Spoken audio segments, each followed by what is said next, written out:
Hello everyone, good morning. তো আজকের হলো আমার বোনের বার্থডে।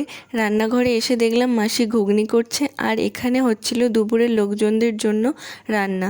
মা চিংড়ি কাটছিল, আর এই হলো বোন। আমি সকাল 9টায় স্নান করে ফ্রেশ হয়ে গেছি। কাকা মাংস মাছ নিয়ে চলে এসেছে। আজকের প্রায় 200 জনের আয়োজন ছিল। আমার ভাই বোনদের জন্য দুটো বড় মাছের মাথাও এনেছে। খেয়ে নিলাম ঘুগনি মুড়ি।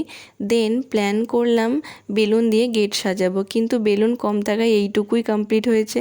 এই দিনে দাঁড়িয়ে দাদুকে বড়ই মিস করছিলাম। কাকাও চলে এসেছে মিষ্টি নিয়ে। বোনকে রেডি করাচ্ছিল। অনেকজনের সাথে বোন ফটো তুললো, দিদা দাদু কাকা কাকিমা সবার সাথে। এটা ছিল 10 বছর বার্থডে বোনের।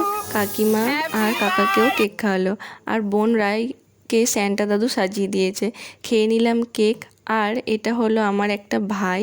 এইরকম আরও মিনি ব্লগসের জন্য চ্যানেলটাকে সাবস্ক্রাইব করো। বাই।